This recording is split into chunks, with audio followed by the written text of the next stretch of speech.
So we're back to the farmhouse this week. I just picked up a load of materials, windows, doors, siding, house wrap, and a few other things, so we can really get moving on this house this week.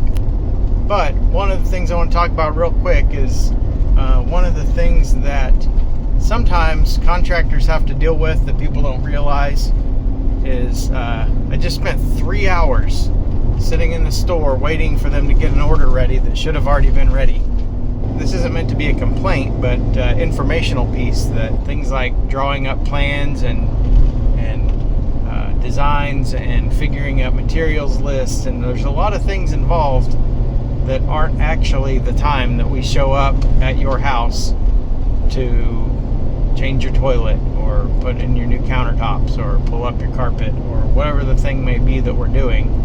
There's a lot of other things that have happened behind the scenes before we get there. So it helps for me to understand when I've talked to friends that are doctors and different things that, you know, we think, well, golly, why does it cost so much to go to the doctor? But then you talk to them and you find out, okay, well, they've got all these nurses and staff members they're paying for, and all the insurance and all of the different things, to the rent to keep their building open and lights on and all of those things. There's just cost of doing business that sometimes we don't understand until we take the time to talk to somebody.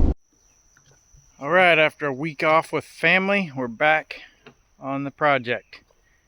So first up today is, you can see Evan in the background.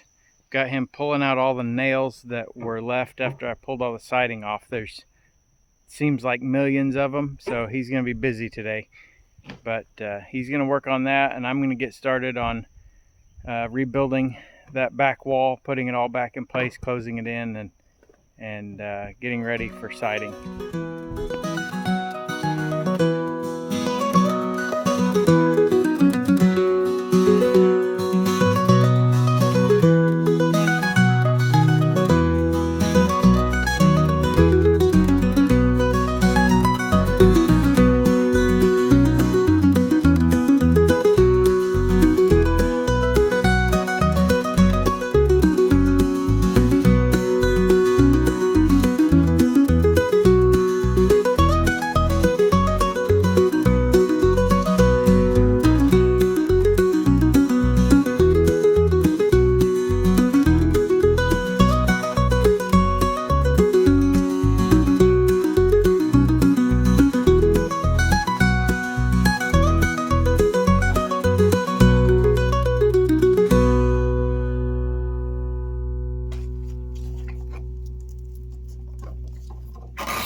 So that back wall is all closed in, got the house wrap on it. Here's from the inside.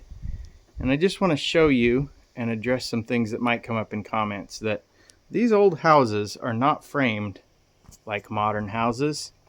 So you can see no header above the window. So when I framed in the doorway, I didn't put a header above the door. These rafters are on 2-foot centers up there. So on a 3-foot opening door, I think it's probably carrying it. This whole wall has been open for months and this thing has not moved. So I just chose to do it the way the old guys did it. But one of the things that goes along with that is on these old houses, their window and door openings are not necessarily sized to a certain spec. They just popped an opening in there, stuck their window in, and used whatever they needed to shim it out, make it work. Modern windows need the openings to be pretty consistent. So you can see here I added a 2x4 on top of there to bring that opening what it needed to be. And if I turn to this side over here, this is this other wall. I had to add this board stud in here to bring it to the proper width, and then the opening was a little too tall for the windows that we got. So I know this looks kind of goofy right now, but normally in modern framing you would have this stud that runs all the way up, it's a king stud, and then you would have a jack stud that comes up right here to catch the weight of this opening, and then on top you would have a header. So the idea is you have a header here that's carrying the load of the roof, and then it would come down and transfer to this jack stud that comes down, and then you would have a jack stud here. So all the weight from the whole window frame catches on studs that would come all the way down to the base plate. So I don't have that. Maybe I'll try to throw in a picture here of what that is supposed to look like. But so for now, I just needed the window to fit. I'm going to come back and put a couple little cripple studs underneath there just to support that, and I may go ahead and put one here, but that can all be done later. For now, I'm just trying to get the thing closed in. All right, so this isn't really my project, but it was on the property here, and helped a little bit with it. But it's kind of an interesting thing. So my Uncle Tim had this well drilled last fall, and the water table here is very high. It was only, I think, like 20 or 30 feet below the ground. And so when they drilled in there and put his pump in and everything, and then if you know anything about the water table and wells, there's pressure in it, and the pressure pushed up, and over time the water table has actually risen above the ground level. So you can see the water dripping out of the well cap there. It was massively overflowing, and it would just run out here through the yard and down there by the house, and it was just a muddy mess, and couldn't mow in it because it was just mud, and grass was growing high and just making a mess out of things. So to help with water management, we had a backhoe come in and dig a trench here that ran all the way down to the road down there. And so then at least the water was running not through the yard, but just through this trench. But then once it got to the road, it was still creating a giant mess down here. So yesterday Philip was here, and we came up with this solution, or he came up with this solution, I guess. So we've got this 4-inch drain pipe that runs down through the trench now, which has obviously been covered, and then runs down across the road The road still is going to need some work here, but now all that water is going across the road instead of just making a big mud pit right here.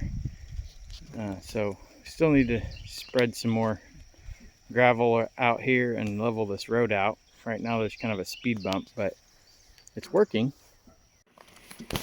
And here we drilled through the side of the well casing and put a pipe in there, and then ran the pipe into this 4-inch line, and then that's what's feeding on down to the road. And then you can see we drilled a few holes in here just for this residual water that's overflowing, and as the